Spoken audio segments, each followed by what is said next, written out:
Bueno, y gracias, la verdad, qué buen grupo y buena diversidad, ¿no? Tanto en las actividades de ustedes y en los conocimientos de ustedes, del mundo empresarial, del mundo de la filosofía, de la economía, de la ingeniería y de los empresarios intelectuales, como llamamos a gente como Wilbur. Además de eso, bueno, nací en Argentina, a veces hacíamos el chiste, decimos que los argentinos somos realmente italianos, que hablamos español, ¿no? Vestimos como franceses y nos gustaría ser ingleses, pero en realidad eso es parte quizás de Buenos Aires. Yo tengo todas esas sangres y soy una mezcla incluso mucho más rara. Tengo 5% de ADN indígena. El primero Chafuén que vino a comienzo de siglo se habrá casado con una india, porque es la única forma de explicarlo.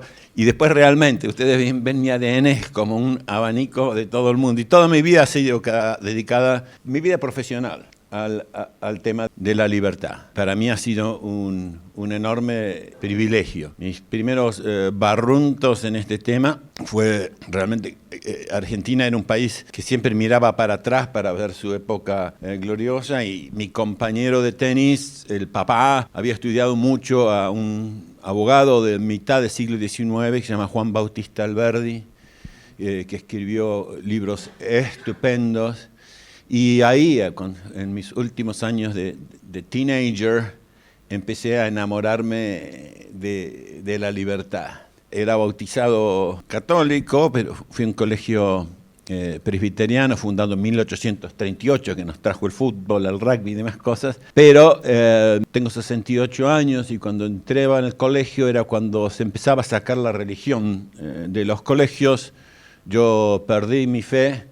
Y mi fe empezó a ser depositada en los libros de una autora rusa que escribe con el seudónimo de Ayn Rand. Y realmente fui un fanático de esas ideas, me captivaron esas ideas de individualistas luchando contra el colectivismo, el hombre héroe luchando contra este monstruo que es el Estado. Recluté gente que todavía son los líderes del movimiento objetivista en Argentina. Después, el tema de la fe es algo que viene de afuera, es una gracia, no es el mérito de uno. Tuve ese cambio a mitad de mi carrera universitaria, o sea, al final de mi carrera universitaria, y a veces lo pongo, primero me enamoré de la libertad, que va a ser el tema un poco de hoy, de las reflexiones, después de Dios, y después digo, para mí son la misma cosa.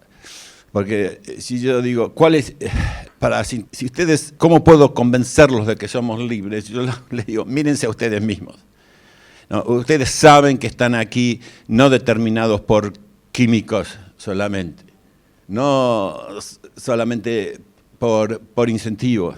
Hay todo un conjunto, ¿no?, de fenómenos que llevan a formar la persona humana, pero ustedes saben también que son seres creados, no se hicieron a sí mismos.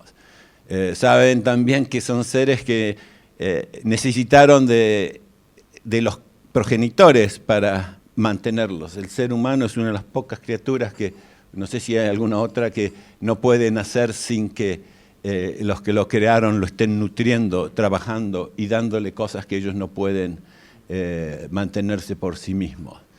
Así que porque muchas de la última vez que di esta charla fue para un grupo similar, pero más de los think tanks y de los partidos políticos en Croacia.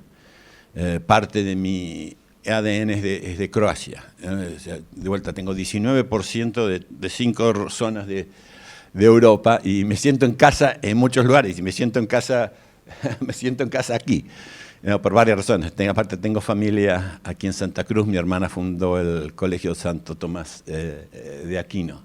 Así que no hay lugar que he venido más a Bolivia que Santa Cruz y quizás lo más que me impactó enormemente, venir casi una semana con Mario Vargas Llosa a conocer toda la chiquitanía, ¿no? Así que algún día habría que hacer un libro más largo de la recolección de esos temas. Bueno, así se dan cuenta que yo pasé mi vida, básicamente, y la sigo pasando en 2 campos, ¿no? Hay uno que ve a la libertad de esta forma espiritual. Los que son cristianos usan la Biblia y en los evangelios dicen conocer la verdad y la verdad los hará libres. Ahora, eso es lo que a veces se llama libertad metafísica, libertad espiritual. Grandes pensadores de la libertad, uno se llama Floyd Harper, un universitario que creó un Institute for Humane Studies, una institución que hoy debe ser de cerca de $20 millones, que es más dedicada a Estados Unidos, más enfocada a Estados Unidos en dar cursos,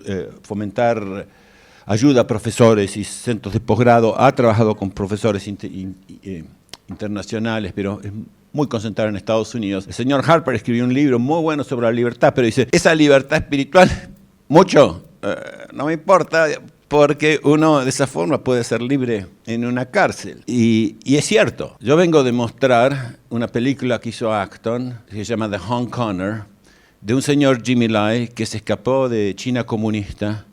Fue un empresario estupendo, como yo. Se convirtió al catolicismo. Debe tener 72 años más o menos, calculo. Billonario.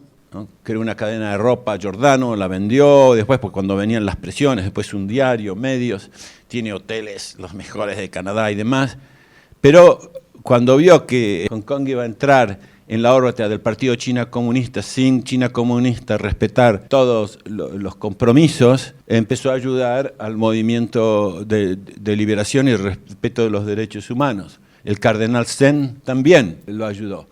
Bueno, Jimmy Lai está preso hoy y yo prefiero morir preso, alegre y con un espíritu estupendo que practicando otra libertad que yo también defiendo, que defienden los libertarios, que es la libertad política económica. Yo defino en forma positiva, no negativa, es el derecho de las personas adultas de tratar de usar lo suyo para obtener los fines que ellos desean. Nuevamente, ¿no? El derecho de las personas adultas a tratar de usar lo suyo para obtener los fines que ellos desean.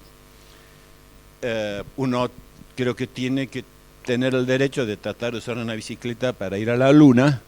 No va a llegar a la luna, pero puede tratar.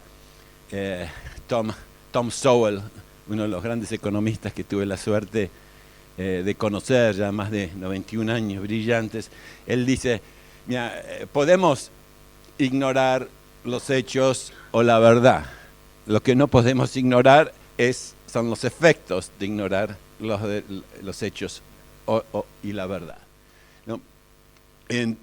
Otro ejemplo que yo pongo, yo defiendo la libertad de la gente de tomar todo el alcohol que quiera, también de adultos a consumir estupefacientes en cierto grado, y que una persona puede tomar mucho alcohol, subir al piso 20 de un edificio, como hoy, de vuelta, muchos de mis amigos liberales, uno puede definir lo que es, dice, ¡ay, soy un pájaro!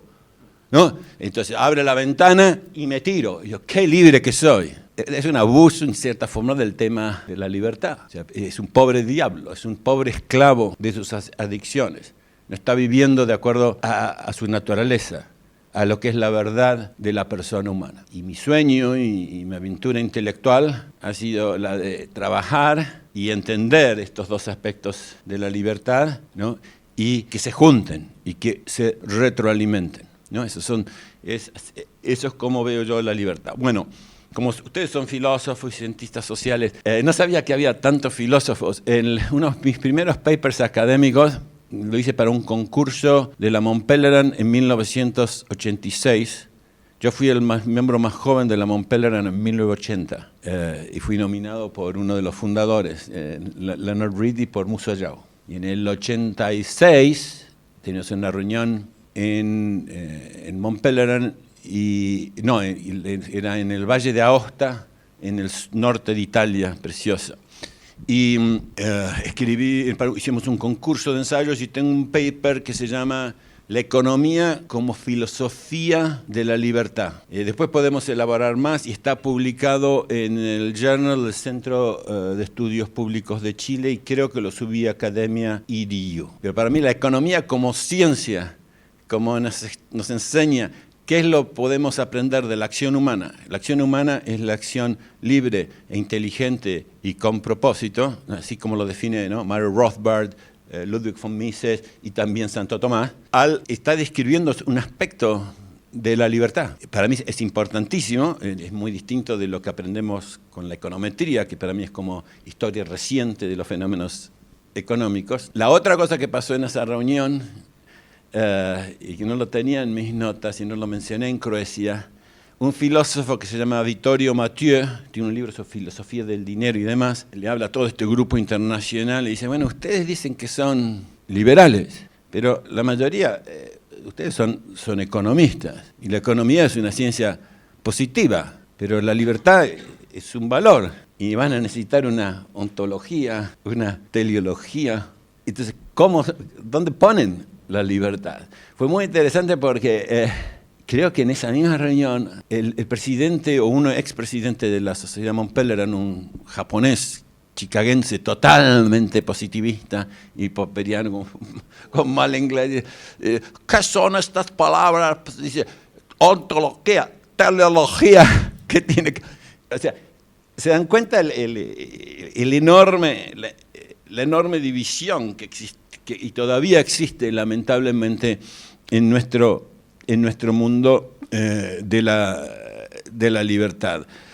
En esta misma sociedad, von Hayek, de vuelta al que tuve la suerte de conocer en varias oportunidades, que después obtuvo el premio Nobel, que escribió su libro Camino de Servidumbre, lo llevó a la fama, pero hizo papers magníficos. El liberalismo y los amantes de la libertad, con diversos matices, ¿no? Desde la economía social de mercado, la idea libertaria, no sé quién era el más libertario, también los chicagenses. El concepto libertario fue cambiando en el mundo. Acá en Bolivia ustedes tienen un movimiento libertario que a veces cuando uno hace Google Trends salta, pero no es el libertario liberal del pasado. En fin, eso es un problema esto de las palabras, ¿no? Y qué es lo que significan. Pero Hayek dijo, bueno, necesitamos un lugar para gente que ama la libertad y en forma seria nos podamos juntar y hablar de estos temas. Entonces, juntó un grupo de casi 50 personas, eligieron un lugar en Suiza, en las colinas. Hay una ciudad que se llama Vevey, donde está Nestlé, la casa matriz de esta gran empresa, en el lago, en Ginebra. Uno va con un funicular y hay un hotel que se llama Hotel du Parc. Yo tengo el privilegio de haber hecho la última reunión liberal en ese hotel, ¿no? Para nosotros es como la Meca, ¿no? Como ir a Belén o Jerusalén. Entonces, y Hayek hizo un paper enfocándose de cuál era el mayor peligro para la libertad.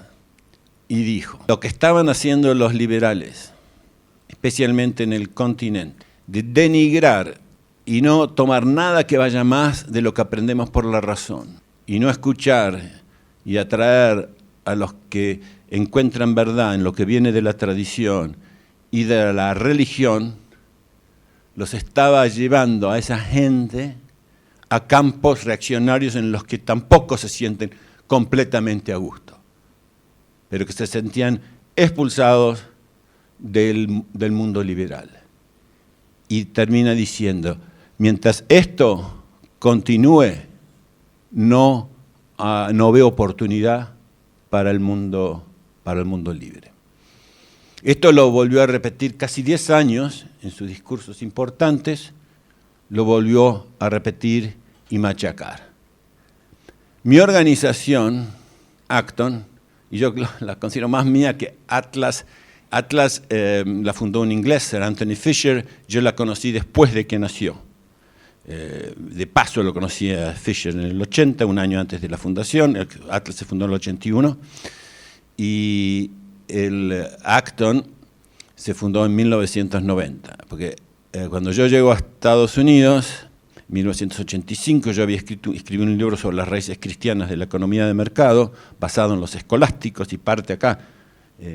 La diócesis de Chuquisaca gente como Juan de Matienzo, Pedro Doñate, Diego de Avendaño. Había las raíces muchas del derecho de la persona humana, la libertad, la propiedad privada, tiene una gran tradición. No nació con Adam Smith, al que admiro, y llevo mi corbata. Ah, no, generalmente llevo mi corbata, esta es la corbata de Navarra, perdón. Así que toda esa tradición tan rica, Hayek estudió parte de la escuela de Salamanca, gracias a una alumna suya de literatura que pues hizo un doctorado sobre tema monetario, Marjorie Grice Hutchinson, y los libros están ahora en español, publicados por el Centro Diego de Covarrubias en España.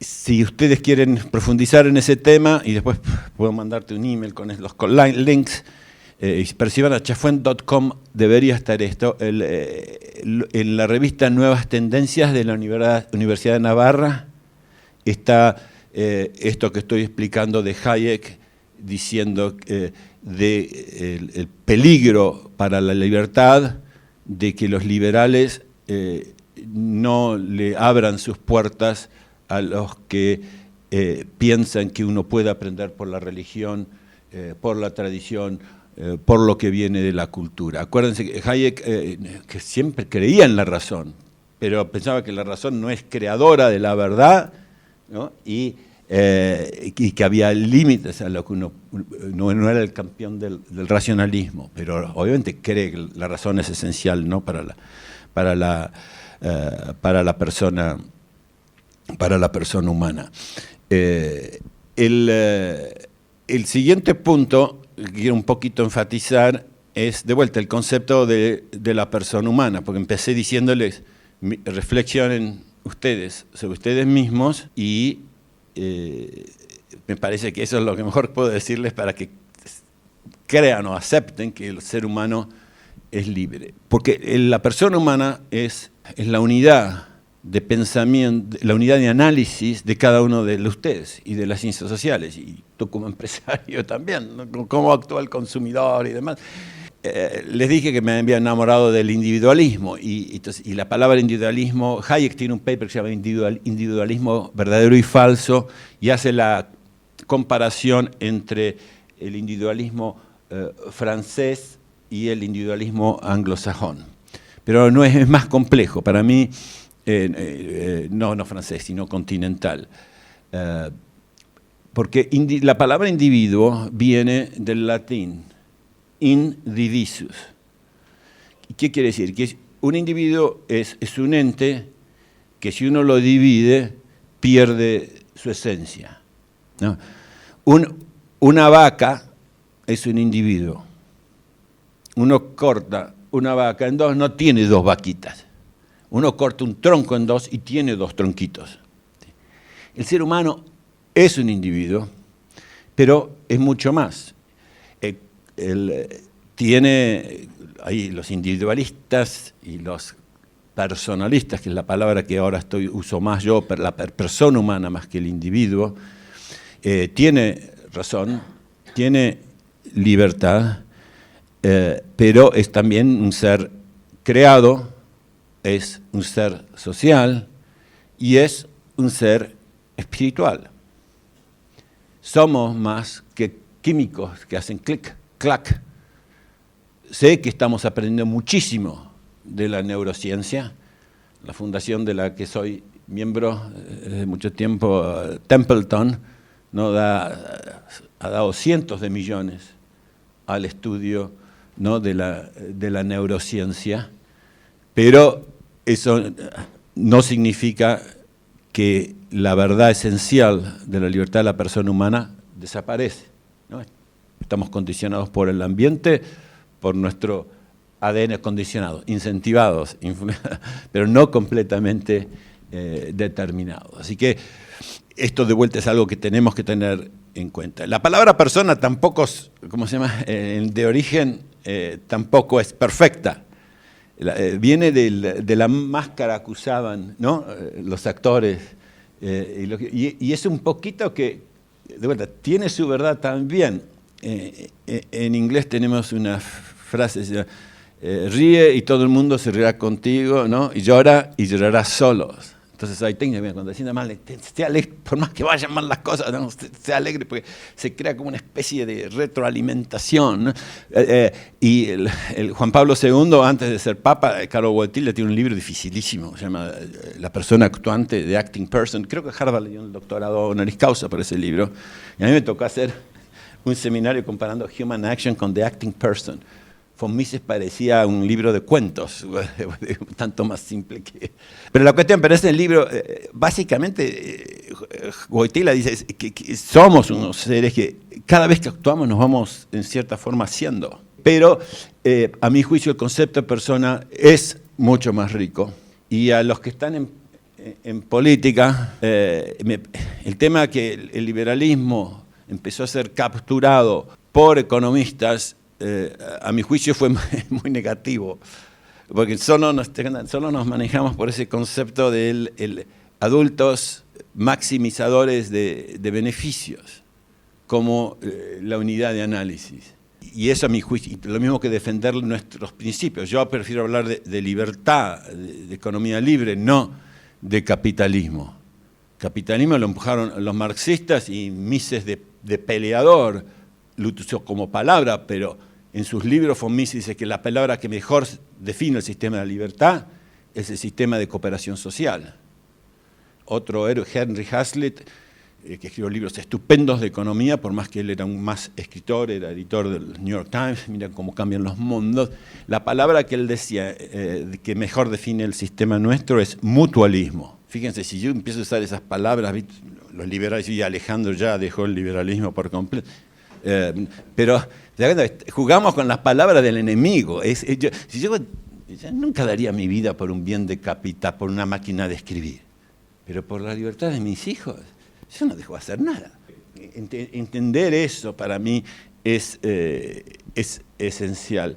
Voy a tratar de terminar de vuelta y sacar algunos temas que una vez que conocemos un poco, nadie puede dar lo que no tiene. Tenemos que conocer quién somos nosotros, qué es donde pensamos que tenemos la vocación, podemos aprender más, y si pensamos que hay valor en esto, bueno, ¿cómo avanzamos a hacer realidad estas ideas de la verdad sobre la libertad? Cuando me preguntan por qué pasan las cosas, yo uso un simple modelito. Digo, las cosas pasan en la vida por 4 factores: ideas, incentivos, liderazgo y providencia o suerte.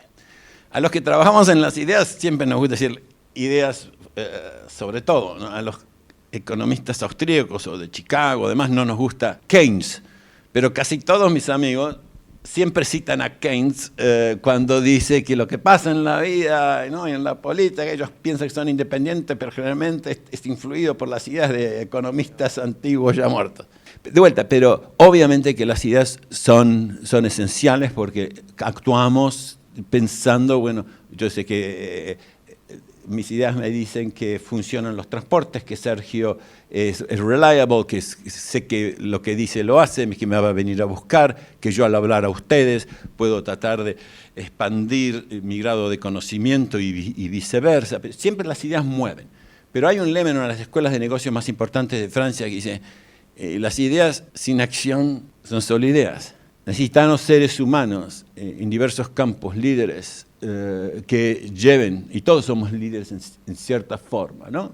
Y después lo que necesitamos es que los incentivos estén alineados los incentivos que empujan nuestras ideas y que empujamos como líderes sean realmente incentivos que lleven al florecimiento de la persona humana y a liberar su potencial. Los economistas a veces definimos nuestra ciencia en 2 palabras, ¿no? Incentives matter. Los incentivos importan. Todo lo que yo he estudiado hasta ahora, los 2 incentivos, a mi juicio, más importantes que veo que han sido son la familia y la propiedad privada. Los antropólogos que estudió Adam Smith decían que la propiedad privada nació para hacer posible la familia intergeneracional. El primer núcleo que empieza cuando nace una persona, ¿ves? Son los que están alrededor suyo. Bueno, ¿cómo hacemos que se mantenga ese núcleo? En cierta parte era la tribu, va a estar surgiendo la demanda de propiedad privada. Y obviamente cuando se potencian, cuando se respetan estas 2 cosas, es cuando se potencia el crecimiento de la economía, el desarrollo, y se mejoran los índices de dignidad humana. Ahora tenemos formas de medirlo, antes no. El Instituto Fraser, de que soy director desde 1991, tenemos un índice de libertad económica, Heritage también. A los que me dicen, uy, los que me dudan de esto, yo digo, bueno, mira, fíjate los que quieren destruir la sociedad libre y quieren crear un hombre nuevo basado en sus ideas materialistas, el marxismo, que son las dos instituciones que más atacan, la familia y la propiedad, ¿no? Así que esos son los dos incentivos. Se habla de, ¿no?, ideas, pero son ideas buenas, liderazgo e incentivos.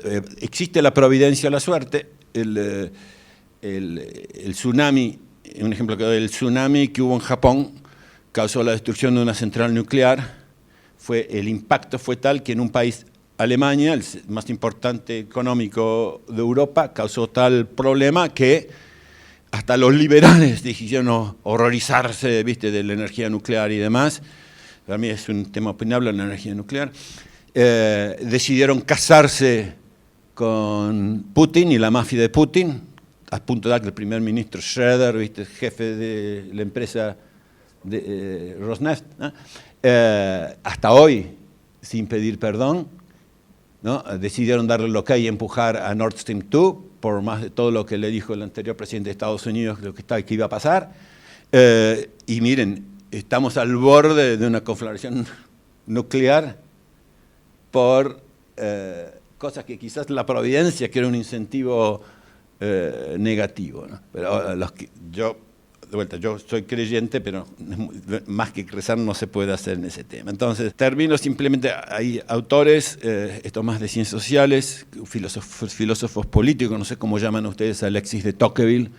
Cuando Alexis de Tocqueville visitó Estados Unidos, en su libro Democracia en América, hizo la misma descripción que yo hice. Encontré gente fantástica en los valores, en religión y tradición, otros muy buenos en economía, y dice que la aventura más importante de nuestra vida es juntar esos dos mundos, Tocqueville.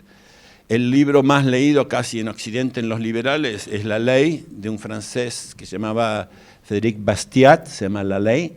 Bastiat vivió 50 años nada más, murió el día de Navidad. Su libro La Ley empieza en Dios y termina con Dios, como la libertad, ¿viste? Es un tributo a reconocer al Creador. De vuelta, la fe, estoy convencido que, como yo era un ateo, perseguidor de cristianos, que uno puede ser un honesto defensor de la libertad sin creer. A mí la fe me dio un sentido de vida distinto, ¿no?